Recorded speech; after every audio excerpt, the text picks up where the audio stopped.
Olá, benditos e benditas, tudo bem com você? Que bom que você está aqui nesse sábado à tarde para estudar essa lição maravilhosa do Apocalipse. Mas antes da gente começar o nosso Pega a Lição, roda a vinheta.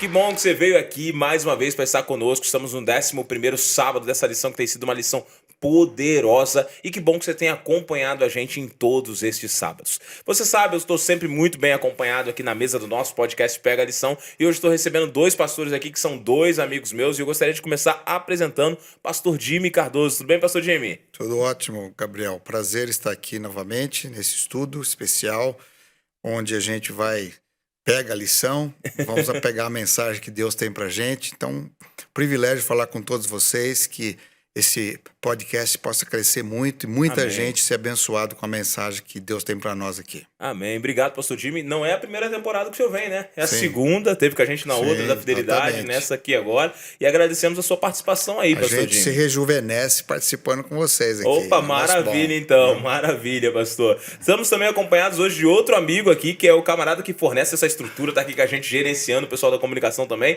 Pastor Danilo Terrão. Pastor Gabriel, uma boa tarde para você, Pastor Jimmy.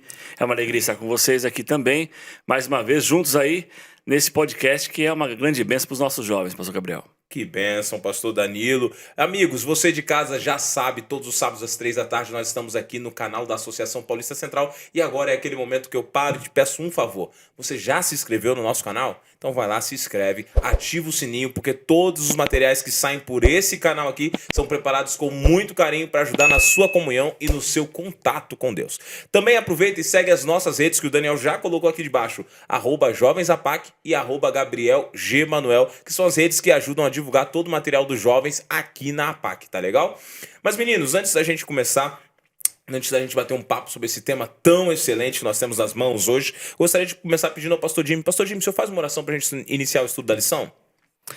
Pai querido que estás nos céus, obrigado pelo privilégio de participar da grande missão que o Senhor tem neste planeta, a salvação dos seres humanos. Amém. Obrigado pelo sacrifício de Jesus e nos dar a vida, nos dar a esperança. E, Senhor, através do texto sagrado, nós vamos pensar, refletir, compartilhar, porque o nosso desejo, nosso anseio é que a Tua graça seja estendida a cada pessoa. Amém. Use a nossa voz, use esse momento aqui do podcast, use todas as formas especiais com Tua unção para abençoar pessoas. Amém. Pois esse é o nosso anseio, nosso desejo, em nome de Jesus. Amém. Amém. Obrigado, Pastor Jimmy. Muito bem, pessoal, a gente estudou essa semana aí nas primeiras 10 lições, todo o Apocalipse, e nós chegamos aqui, acho que nas duas lições, porque são contínuas, né, a 11 e a 12, mais emblemáticas do Apocalipse e quem sabe mais assustadora para alguns dos nossos jovens que estão em casa, que são as lições que vão falar sobre o selo, sobre a marca, e elas já começam com uma tirinha bem interessante aí de cara, né? Dá uma olhada nessa tirinha aí, qual a impressão de vocês? Eu sempre pergunto isso antes de começar, qual a impressão de vocês com relação a essa tirinha aí? É que é sempre um mistério, né? Quando a gente fala da marca da besta, por exemplo, que é algo que tem a ver com o nosso estudo aqui, há inúmeras interpretações. Por exemplo, eu lembro quando saiu esse código de barra aqui, né? Alguns diziam, não, aqui está o 666, né? Outros aí, uma própria tirinha coloca aí, cápsulas sobre as mãos, ou mesmo a vacina. Enfim, há essas interpretações mirabolantes que colocam medo, impacto nas pessoas. E, em certo sentido, essa tirinha me mostra o seguinte: como se desviar a atenção do que é verdadeiro. Ou seja, você coloca inúmeras interpretações. Eu lembro que muito tempo atrás, em décadas atrás, interpretava o nome das pessoas que tinha a ver com 666, sempre para desviar o foco. Sim. Do verdadeiro ponto que nós vamos estudar aqui nesse encontro de hoje. Pastor, o senhor falou, eu me lembrei do tempo que eu era garoto, em algumas séries do Apocalipse, os pastores que vinham, ou os irmãos que iam pregar, não, que na tiara, se você somar o número das letras, vocês lembram disso também? Sim. Vicaris Filidei. Vicaris Filidei e tal. Tem uma informação fake news, né? Fake news dos tempos antigos, né? É como o pastor Jimmy estava falando aqui, né? A famosa cortina de fumaça, né? O inimigo de Deus, ele é o mestre dos enganos. A gente viu na última lição isso, né? Uhum. Então ele cria essa cortina de fumaça para que ninguém consiga enxergar o que de fato está acontecendo por trás dos bastidores. Então quando a pessoa olha aqui, né? A gente viu ultimamente aí na pandemia. A vacina do Covid vai ser, né? O chip, não aceite agora, é o chip e tal. Mas essa lição agora vai se propor a mostrar na palavra de Deus o que de fato é o selo, a marca, né? É lógico que essa cortina de fumaça, muitas vezes, ela é criada pelo próprio inimigo, na forma de leis, na forma de influência e assim por diante. Por quê? Qual o objetivo? O objetivo é desviar as pessoas da verdadeira palavra de Deus. Interessante que na época que Jesus veio, ele tomou sobre si a forma humana, os judeus estavam tão helenizados, ou seja, eles estavam tão... O seu pensamento, a sua forma de ver a vida foi tão assim influenciada pelo Império Romano e pelo Império Grego, a forma de pensar, a sua ideologia, que eles imaginavam um Messias guerreiro, um Messias todo-poderoso, um super-homem. E, na realidade, a profecia dizia do Messias servo, sofredor. Por quê? As ideologias, elas têm esse poder de mudar a visão, de adulterar significados de palavras. Sim. E, mais do que nunca, no Apocalipse, você vai encontrar muito isso. Sim. Né? Sim, sim. Até porque 90% do que se lê no Apocalipse é interpretação, né? Você precisa de interpretar à luz da própria Bíblia, etc. Então, não está escrito assim, você não lê e entende o que se lê, você tem que interpretar. Então, aí você tem pessoas que vão por caminhos aí deturpados. E é curioso que agora vocês estão falando da cortina de fumaça, sobre o selo, e a gente percebe que muitas vezes as pessoas estão muito preocupadas com o que vai ser o selo, com as cortinas de fumaças que parecem que vão surgindo de tempos em tempos e se distraem do verdadeiro conflito por trás disso tudo, né? Porque é até um pouco mais importante, quem sabe, do que a marca nesse momento que nós vivemos é o conflito. É o que está sendo... que estão lutando ali, né? A força do bem e do mal lutando pela questão da adoração, não é isso? Sim. A lição vem trazendo que esse conflito agora aqui, até cito um termo muito interessante, pastor Jimmy, o chifre pequeno ali como uma das coisas que surge ali, um dos instrumentos que surge. Eu tenho certeza que os meninos de casa estão ansiosos aí para escutar as definições que vocês vão dar do chifre pequeno daqui a pouco, bem rapidinho, mas... A gente percebe que o centro da questão não é a marca que você recebe, mas a quem você presta adoração. Isso é toda a diferença. Todo o projeto de Deus, desde que entrou o pecado na Terra, foi a luta para que o ser humano não adore a Deus, não o aceite como seu Criador, como Senhor e Redentor. Sim. Né, e Salvador. Então, toda a discussão na Bíblia é quem nós adoramos. E você vai perceber isso na época de Noé, na época de Abraão, principalmente quando ele vai no capítulo 14, que ele devolve o dízimo lá para Melquisedeque, que era o servo do Deus Altíssimo, e ao mesmo tempo Teobera, que é o rei de Sodoma. Você vai ver nas histórias, você vai ver nas narrativas do Êxodo, Faraó ou o Deus de Israel, o Deus eterno. Né? Você vai vendo em toda a trajetória bíblica, no próprio tempo de Jesus, adorar a Deus ou o Império, ou César. Né? E assim vai. E o decorrer da história é isso. Então, o Apocalipse é o culminar dessa história. A quem adoraremos? A Deus ou os outros ídolos que esse mundo cria? Sim. E o inimigo de Deus, ele usa, como o pastor Jimmy já falou aqui, né? Ideologias, poderes humanos para fazer as pessoas fazerem a sua vontade, né? Então, nós vamos entrar aqui daqui a pouco no tema da marca da besta, etc. A gente vê nada mais é do que o inimigo de Deus usando poderes políticos e religiosos humanos para fazer as pessoas caírem no pecado, né, dessa falsa adoração e não adorarem ao Deus verdadeiro, não enxergarem o Deus verdadeiro no meio desse grande conflito. E é curioso que vocês vão colocando aí, eu pego 3 palavras que a lição citou muito bem, né? Autoridade, lealdade e adoração. Eu reconheço a autoridade de Deus, sou leal a Ele, logo eu adoro. Agora, se eu não reconheço a autoridade de Deus, logo não sou leal a Ele, logo não estou adorando a qualquer outro ídolo. E a marca, na verdade, que a lição vai deixar isso muito claro aqui, não é algo que eu escolho receber, mas é algo que é uma consequência da minha adoração. Né? Agora, é importante destacar que, como o livro do Apocalipse é adoração a Deus ou não, a definição de Deus. Sim. Porque hoje nós não somos um país, no caso, nossa cultura de língua portuguesa, o Brasil, talvez nós não tenhamos tantos ídolos. Sim. Formalmente como tinha na época dos romanos ou outras formas religiosas. Mas a forma como se interpreta, se vê Deus e se relaciona com Ele hoje, sim, é muito distante do que a Bíblia propriamente ensina. E isso pode ser o grande engano de hoje, porque não é bom. Nós reconhecemos Deus, nossa autoridade superior, nosso Criador. Mas a forma como interpreta a visão de Deus, o relacionamento com Deus, pode estar completamente distante da maneira como Jesus ensinou através das Escrituras. Então, por isso que toda aferição, todo conhecimento de Deus hoje, ele precisa passar através das Escrituras, porque é a palavra dele para nós. Então, é importante você ler a Bíblia, você conversar a respeito dela, você orar ao Deus eterno para que ele também dê entendimento para entendermos as palavras, principalmente a palavra profética, que não vem uma produção da cabeça humana, mas é algo que vem diretamente do Espírito Santo através das Escrituras Sagradas. E por isso que a mensagem angélica, né, as 3 mensagens começam assim: temei a Deus e dai-lhe glória. Ou seja, é hora de conhecer verdadeiramente Deus, né, glorificá-lo, adorá-lo. É hora de distinguir a falsa religião da verdadeira religião. Então, esse é o chamado para adoração. Muito bem colocado, meninos, porque agora a gente percebe uma coisa aqui, pegando o que vocês estão falando aí, um chamado para adoração ao Deus verdadeiro. E no século XXI, o conceito de Deus foi muito deturpado, como o pastor Jimmy colocou, né?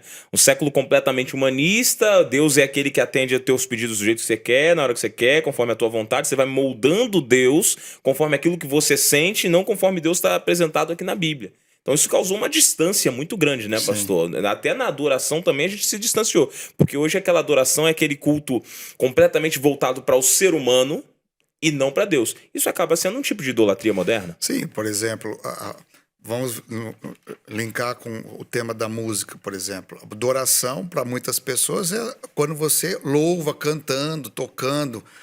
Isso é um elemento, um instrumento de expressão de adoração a Deus. Mas a música não é a única coisa de adoração. Sim. Tanto é que a adoração na Bíblia é a própria nossa vida, nosso corpo, como templo do Espírito Santo. Sim.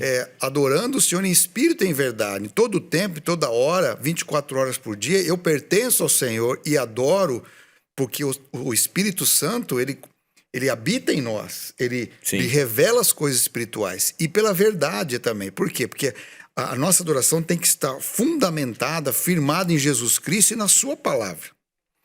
Não é das coisas que eu crio ou invento. Eu preciso ter uma base. De onde parte essa base? Do livro sagrado, que muitas vezes é questionado hoje pelo humanismo pós-verdade. Sim. Por isso que a Bíblia é eterna, ela não depende da minha opinião. Deus está aqui com ela e deseja que em todas as gerações a gente tenha um relacionamento com ele. E ela é a base, a despeito de eu ter interpretações iguais às suas ou não. Mas ela continua sendo a base de toda a nossa crença. A regra de fé, né? Sim. Por isso que passa o tempo, passam as filosofias, passam as ideologias, mas a palavra de Deus permanece. E junto com ela, continua o modelo de adoração que Deus espera da gente, né? Eu gosto daquele texto que Paulo fala, de forma muito simples, ele fala assim, ó: quer comais, quer bebais, fazei tudo para a glória de Deus. Ele pega as coisas mais simples da vida, básicas, né? Que todos fazem. Que todo mundo faz, todo dia, toda hora, beber água, comer e tal. Sim. Mas até isso pode ser feito para honrar a Deus ou não. Então, ou seja, se essas coisas básicas têm um modelo, quanto mais as outras coisas da vida. Então a gente tem que estar muito atento, porque vivemos em um tempo hoje em que tudo é relativo. Sim. Não, mas eu posso adorar a Deus do meu jeito. Ele me entende, ele sabe que eu sou assim, eu gosto disso, eu gosto daquilo. E a gente acaba sendo tentado a prestar um culto muito deficiente a Deus, né? Porque a gente está olhando para as outras coisas, está olhando mais para dentro da gente mesmo do que para a pessoa do Deus vivo que é revelado na sua palavra. Então seria interessante a gente volver os nossos olhos aqui para o texto de Apocalipse 13. Lógico que nós estamos numa sequência, né? Sim, claro. Você que está acompanhando a gente aqui, o livro do Apocalipse é um livro muito bem organizado. Talvez nem o apóstolo João teve toda a dimensão da organização desse texto. Mas o Espírito Santo, por isso que a Bíblia é um livro inspirado divinamente pelo Espírito, porque ele que conduziu as revelações, né? Sim. Então, no capítulo 13, nós podemos entender aqui o surgimento, a revelação, dentro do plano original do Apocalipse, que é a revelação de Jesus Cristo, de dois poderes, vamos assim dizer, que vão se tornar um poder, né? Sim. Que vai contra a adoração a Deus, que é a besta que emerge do mar e a besta que emerge da terra. Certo. Então, isso é importante destacar, porque são poderes que representam os poderes mundiais que influenciam as pessoas na sua decisão de adorar a Deus ou não. de contrafazer a Deus ou não. Então, o capítulo 13, ele começa mostrando essa besta que emerge do mar e depois, a partir do verso 11, a besta que emerge da terra. E tudo isso vai criar o quê? Vai criar este ambiente para a marca da besta. Sim. Como também vai contrapor o desejo que Deus quer, que é que o seu povo seja selado. Ele quer que o ser humano seja selado para a vida eterna. Então, a discussão aqui que vai terminar no capítulo 14, né? Ela começa Sim. no 13 mostrando primeiro esses poderes que poderes contrafazem Deus, que vão contra a vontade de Deus, que tem o desejo do domínio sobre as pessoas. E os dois poderes eles vão se unir, né, pastor? Sim, é o que nós entendemos aqui. Sim, os dois poderes trabalham para se unir. E agora, algo muito interessante que a lição coloca quando começa a surgir o Apocalipse 13 é um pensamento que fica claro aqui. Quando você está em adoração a Deus, você está em oposição ao inimigo. Mas o contrário também é verdadeiro. Quando você não está adorando a Deus, você acaba se deixando levar pelas coisas do mundo, você está em oposição a Deus. Sim. Porque só existem dois lados, no caso, então. Exatamente. Né? E agora, quando a gente começa a falar dessa marca, o senhor falou muito bem, que Deus quer selar os seus filhos, isso é o resultado da adoração e do relacionamento com Deus, porque Deus quer salvá-los e definitivamente deixar claro, esses aqui são meus, porque me escolheram, estão comigo, me aceitaram, e aqueles lá, infelizmente, por opção própria. E isso é incrível no Apocalipse, porque é muito claro que não existe meio termo, né? Não. A gente vive hoje num momento, como repito aqui, na nossa filosofia humanista do mundo moderno, você não é obrigado a se comprometer com nada. Você pode ficar em cima do muro, digamos assim, né? Mas no livro do Apocalipse é muito claro, especialmente aqui no 13 e no 14, você vê no 13... o inimigo de Deus, né? No final do capítulo 12, Satanás ele se levanta, o dragão se levanta na areia do mar. Certo. E aí depois ele vê emergir do mar, né? É como se ele chamasse, né? Sim. Esperasse vir os poderes que ele vai usar. No caso, a besta do mar, depois a besta da terra. Então, certo. Nós temos aqui uma contrafação da trindade, digamos assim, Sim, né? uma trindade maligna. Maligna. Aí, né? Um amigo Então, chama de trindade nefasta. É isso aí. E aí, ele vai fazer com que esses poderes políticos e religiosos façam as pessoas lhe adorarem, né? A marca da besta nada mais é do que isso. É uma aceitação ao governo, às ideologias, ao que o inimigo de Deus apresenta e põe na mesa. Sim, porque você vê, o capítulo 13 ele continua a narrativa da grande batalha pela vida humana, pelo planeta Terra, que é a batalha de Satanás contra Jesus Cristo, contra Deus, né? E no caso, Satanás vai contra a igreja que adora Deus. Aí tanto é que ele vai definir no capítulo 14, né? Quem são esses que ele faz a batalha, né? São aqueles que perseveram em Jesus e têm a fé, perseveram na guarda dos mandamentos, e tem a fé em Jesus. Guarda os mandamentos do Senhor e tem a fé em Jesus Cristo. Vamos até ler esse texto aqui, pastor, só para o pessoal de casa já pegar aí, estava aqui para frente, mas está muito interessante. É o 14, verso 12. Você que está em casa, quiser acompanhar com a gente, o texto é o seguinte: aqui está a perseverança dos santos, os que guardam os mandamentos de Deus e a fé em Jesus. E no final, no capítulo 12, 17, fala assim: o dragão ficou irado com a mulher, que é a igreja, que serve a Cristo, né? Que é a igreja verdadeira, ou o povo verdadeiro que serve a Cristo, e foi travar guerra contra o restante da sua descendência. Ou seja, não foi com toda a igreja que ele foi fazer, mas ele foi com o remanescente, com aqueles que... Olha, diz mais, quem que é esse remanescente, essa descendência dela? São os que guardam os mandamentos de Deus e têm o testemunho de Jesus.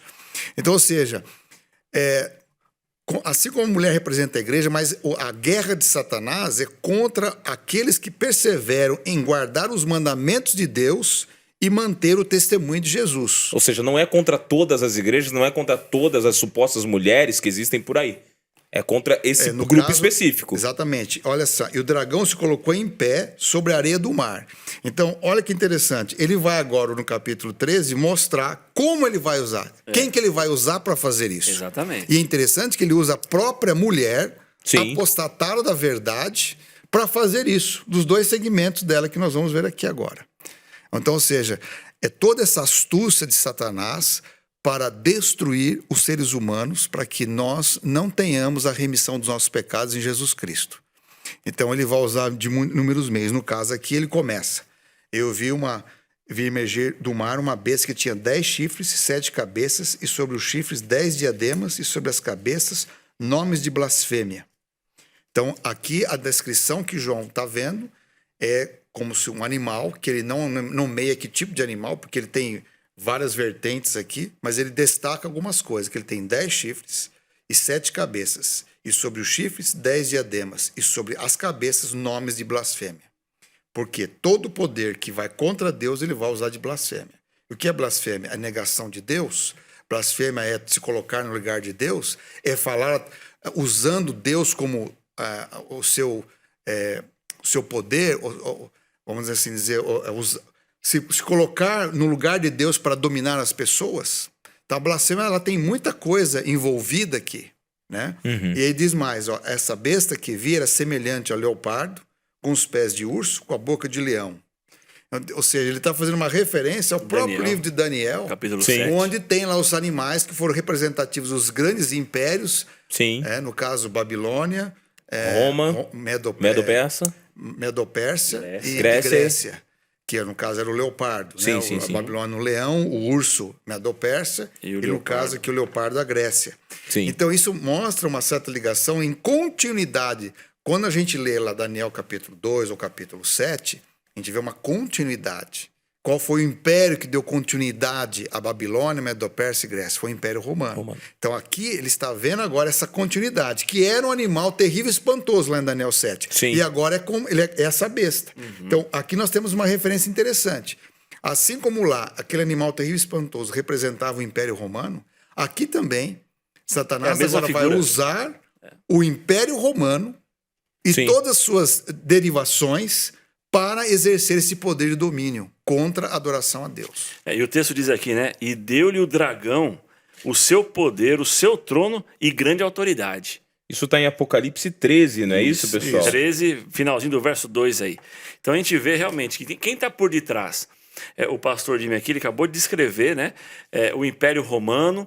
E aí quem está por detrás? Quem está por detrás dando poder, autoridade para ele fazer as coisas que depois vão ser descritas aqui no texto, né? Há pessoas que dizem que a gente não deve misturar religião com política, mas toda a história bíblica ela tem a ver com isso. Então, a questão das sucessões imperiais na Terra. Sim. Eles sempre tiveram a religião e o poder político unidos. Isso é um desastre para a liberdade das pessoas. Mas isso é real entender, porque são essas esta forma que Satanás está usando para levar as pessoas ao engano.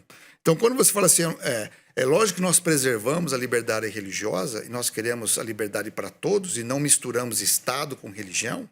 Sim. Isso o próprio Jesus, ele separou bem claro Exatamente. isso. Porém, Satanás, ele nos ilude achando que se nós unirmos o Estado à religião, nós colocaremos ordem no Estado. Sim. E aqui você está vendo que Satanás está usando essa estratégia, como usou no período do Império Romano, as diversas divindades que... embora foi o império que deu um pouco mais de liberdade religiosa, mas depois tinha as perseguições, porque César tinha que ser adorado como um deus. Sim. Né? E você vai ver também o quê? Que Satanás ele vai usar o poder político para executar problemas religiosos, como aconteceu na própria execução de Jesus. Foi uma mistura. Né? A religião do tempo, os líderes da época, mais com a força militar romana para execução de pessoas, como no caso do próprio Jesus. Sim, então existia já desde os tempos antigos uma união, então, pastor. O pessoal hoje prega essa separação, como o senhor falou, entre política e religião, mas já existia isso em toda a história bíblica, como o senhor colocou. A gente prega, por quê? Porque não existe mais a opção da teocracia no mundo. Israel, Sim. Deus foi um modelo que Deus quis fazer, mas o próprio Israel rejeitou a teocracia. Mas desde então, todos os impérios, eles sempre misturam a religião do governante Sim. para impor, junto com as leis estatais, uma forma de pensar nas pessoas. Então, essa é uma forma que não tem a aprovação de Deus. Deus sempre preservou a nossa liberdade. Mas o que a gente vê na profecia é sempre esse esforço da igreja e do governo se unirem para impor suas leis, para restringir a liberdade, para censurar as pessoas. Então, o livro do Apocalipse ele vai mostrar isso. Ele vai desvendar esse mistério da história de como os poderes religioso e político unidos, eles são o maior desastre para a história. São os fabricantes de guerra, são os fabricantes cercear a liberdade, da Exatamente. imposição de restrições às pessoas, e aqui está um exemplo. Sim. E o Apocalipse 13, né, há um paralelo com Daniel 3. Aonde o que acontece ali, pastor Jim, pastor Gabriel, é exatamente isso. Nabucodonosor, após ter aquela visão de Daniel 2, ele constrói lá um ídolo, um Uma instrumento estátua, de né? adoração para ele.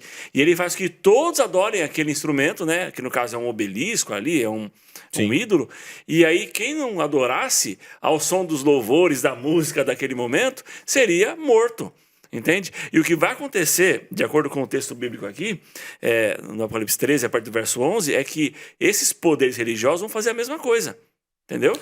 Vão trazer uma imposição. Quem tem a marca está livre, tem uma liberdade, entre aspas. Quem não tem, vai ser oprimido de alguma forma. Então, veja que interessante. O texto, quando começa o 13, ele já define. Quem que é o dragão? O capítulo 12 definiu quem é o dragão. O dragão é Satanás. Sim. Exatamente. Que era um anjo de luz no céu, que se rebelou contra Deus, que no seu coração nasceu o pecado. Ele levou 1/3 dos anjos e os transformou em demônios. Sim. Tá? A terra abraçou o pecado com Adão e Eva e assim por diante. Então, Satanás agora, ele vai usar poderes políticos misturado com religião para impor o seu método de adoração. Então, quando a gente fala aqui, a primeira besta que emerge do mar, veja que interessante, ó. Ele diz assim, ó, uma das cabeças da besta parecia ter sido golpeada de morte, mas essa ferida mortal foi curada e toda a terra se maravilhou, seguindo a besta e adoraram o dragão, porque deu autoridade à besta. Então, olha que interessante. Satanás, ele, através da sua influência, ele, no caso aqui, ó, ele deu poder para a besta, Sim. mesmo que ela tenha sido golpeada, mas deu poder a essa besta. E tem a pergunta, quem é semelhante à besta? Quem pode lutar contra ela? Foi-lhe dado uma boca que proferiria arrogância e blasfêmia, e foi-lhe dado autoridade para agir durante 42 meses, ou 1260 dias, que nós vamos ver em profecia, que serão durante 1260 anos. Né? A besta abriu a boca em blasfêmias contra Deus para lhe difamar o nome e difamar o tabernáculo, a saber, os que habitam no céu. E diz mais, foi-lhe permitido também lutar contra os santos e os vencer. E foi-lhe dado ainda autoridade sobre toda a tribo, povo, língua e nação. E ela será adorada por todos que habitam sobre a terra, aqueles que desde a fundação do mundo não tiveram seus nomes escritos no livro da vida do Cordeiro que foi morto. Então, ou seja, quando você olha a história, que poder teve tão grande força no mundo depois do Império Grego? Foi o Império Romano. O Império Romano, por séculos, inclusive foi no período dele que o próprio Jesus foi morto. Crucificado. Exatamente. E você percebe que o Império Romano, lá pelo ano 538, ele desemboca numa mistura agora. No ano 321, quando Constantino, que por sinal foi um grande imperador, foi um dos homens mais brilhantes que governou Roma. Inclusive, Constantino, ele fez o primeiro édito de liberdade religiosa, por incrível que pareça. Mas ele institui o Estado religioso, a religião oficial do Estado, como o cristianismo, a fé cristã. Sim. Só que com isso, você vai perceber na história as mudanças que vai ocorrendo na forma de expressar adoração a Deus. Por quê? Porque a religião e o Estado juntos, que cria a igreja cristã medieval, que vai mudar em muitos aspectos a própria Bíblia. Sim. Não vai aceitar a Bíblia como autoridade final, vai pôr a igreja como autoridade final. E tanto é que imperadores e líderes religiosos se unem, e a própria igreja que determina com o passar do tempo quem vai ser o imperador, quem vai ser coroado. Ou seja, a igreja tomou conta do mundo e passou a exercer um poder político muito forte. Por isso que diz aqui que por 1260, 42 meses, que dá 1260 dias, que em profecia 1260 anos, Sim. e se a gente vê com calma isso, começando no ano 538, 539, quando o poder religioso consome o Império Romano, eles precisam agora do Papa para mediar as invasões dos povos vizinhos e povos asiáticos que vêm. Então, a igreja cria um corpo forte e ela passa agora a ter uma corregência de poder nos países. E isso vai durar 1260 anos. Então, você veja que não era uma coisa simples, por isso que não era para o tempo de João. Começaria naquele tempo, mas dominaria por muitos séculos. E existe um problema aí, né, pastor? Além dessa questão de dominar por tantos séculos, quando o Estado entra na história, começa a haver uma contaminação da verdade, como o senhor colocou aí. Sim. A adoração começa a ser modificada, a Bíblia é modificada, o conceito de Deus é modificado, tudo que Deus acaba pedindo também é modificado, né? E a gente percebe ali que vai entrando agora um novo formato que é completamente contrário ao que a gente vê na palavra. O que acontece com Constantino é o seguinte, ele, como imperador, ele tinha sua religião pessoal, né? Ele era um adorador do sol, adorava o deus Apolo. Sim. Mas assim, era muito comum para os romanos, quando eles conquistavam uma nação, eles abraçarem as suas culturas, abraçarem a sua religião. E ele assim fazia, né? Acontece que o cristianismo estava crescendo muito naquele momento. Eram 300 anos, aproximadamente, de pregação intensa do evangelho. E o cristianismo era a maior religião de Roma, só que não era uma religião oficial. Sim. Então, quando ele se converte, entre aspas, né, ao cristianismo, ele torna uma das oficiais, só que ele começa a trazer para dentro da fé cristã, que até então verdadeira, firme, ele traz as questões religiosas da sua falsa adoração. Ele traz adoração a ídolos, ele reúne as pessoas em templos, que os cristãos não se reuniam em templos, se reuniam em casas. Ele começa a mudar a forma de adoração. Sim. E é uma estratégia do inimigo de Deus. Por quê? Porque se é o maior grupo de pessoas, a maior religião que está vigente no Estado, a melhor maneira de deturpá-la é trazer para dentro do Estado e fazer com que o Estado comece a vigorar sobre ela com as suas leis. Tem o domínio sobre ela. Exatamente, aí pronto. Por isso que aqui foi menciona, quando houve essa disseminação, né? Por isso que aqui menciona que assim, eles proferiram blasfêmias, né? Sim. O que é blasfêmia? Blasfêmia tem a ver com alterar as coisas de Deus. Então, por exemplo, a gente vê, já antes de Constantino, a gente já vê mudanças, a gente já vê grupos de cristãos já modificando, já, por exemplo, praticando o culto aos domingos, né, em vez de ser o sábado, porque o sábado era a prática de toda a Bíblia. Então, até Constantino, Então, o sábado era a prática, né? Já existia cristãos que guardavam o domingo devido à perseguição, devido a celebrar a ressurreição Para não de Jesus. se misturar com os judeus, Exatamente. especialmente. Aí, quando a religião cristã ela é oficializada pelo Estado, algumas coisas já acontecem. Uma, por exemplo, é a rejeição do próprio, que nós chamamos de Antigo Testamento. É nos concílios da igreja que vai ter essa formação do cânon e, ao mesmo tempo, uma certa rejeição do que vão chamar de Antigo e Novo Testamento, quando, na realidade, seria todas as Escrituras. Uhum. Então, essa divisão ela já mostrou uma tentativa oficial de separar o cristianismo do judaísmo. E, por isso, esse certo ódio, esse sentimento meio antissemítico também. Porque, embora esqueçam de que todas as pessoas que seguiram Jesus no seu início, todos eram judeus. O cristianismo nasce. Ele nasce como uma seita judaica. Sim. Sim. Então, veja, mas essa cristianização do mundo ocidental, ela piorou essa situação.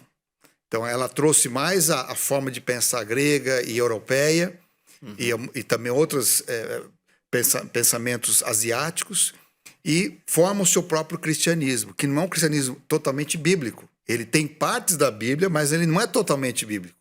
E ele passa a vigorar como sendo. E por isso que você vai ver no decorrer desses 1260 anos, desde 538 para frente, várias tentativas de reforma na igreja. A primeira grande reforma, vamos assim dizer, que aconteceu, a ruptura do cristianismo oriental e ocidental, foi em 1054, quando surgiu o cristianismo ortodoxo e o catolicismo romano. Então, por quê? As tentativas. O próprio islamismo, que acontece no ano 600, mais ou menos, depois de Cristo, já era uma forma de romper com essa visão cristã ocidental que estava já embutida em blasfêmias, em mudanças nas escrituras. Né? Sim. Que vai culminar isso quando? Lá na reforma, quando vai ter outra reforma na igreja que vai separar de novo o cristianismo, vai dividir entre protestantes, católicos e os ortodoxos. Sim. E assim, o que mais incomodava, que formava a busca pela reforma, era o fato de a igreja representar Deus. Entendeu? A igreja era Deus aqui na Terra. É isso que é a blasfêmia do texto bíblico, né? A igreja é Deus. Então, a igreja perdoa pecado, a igreja coloca as indulgências, a igreja ela tem as relíquias lá, que se a pessoa vai lá, toca na relíquia, ela vai ser curada, etc. Canoniza pessoas, transforma em santos e faz todo esse processo. A igreja assume o poder, entendeu? Jesus era acusado de blasfêmia por quê? Porque ele falava, eu perdoo o seu pecado. E aí os judeus, né, falavam o seguinte, tá blasfemando, tá tomando lugar de Deus. Mas Jesus é Deus, né? Agora, a igreja faz isso, ela perdoa os pecados, ela diz o que é penitência, o que não é, ela assume o lugar. Confissão auricular. Sim. E aí a gente vê, pastor Gabriel, pastor Jimmy, as reformas acontecendo para derrubar essa arrogância da igreja. É lógico que o tempo não permite a gente escutar todos os detalhes, mas é importante destacar o seguinte, que Satanás, o dragão, ele utilizou do Império Romano secular e da igreja cristã transformada em igreja medieval, usou esses poderes para destruir a visão correta de Deus. As catedrais são lindas, mas elas têm uma visão distorcida de Deus. Porque essa altura é mostrar a magnificência de Deus. Mas depois você tem que fazer não sei quantas penitências para agradar esse Deus. Isso não é uma visão da Bíblia, isso era uma visão do paganismo. Exatamente. Então, esse primeiro poder aqui, que a besta, que é usada por Satanás, ele usa a própria religião cristã para ser a própria inimiga do Senhor. Ou seja, ela renega ou ela nega toda a sua influência de Jesus verdadeiro e coloca inúmeros substitutos. Sim.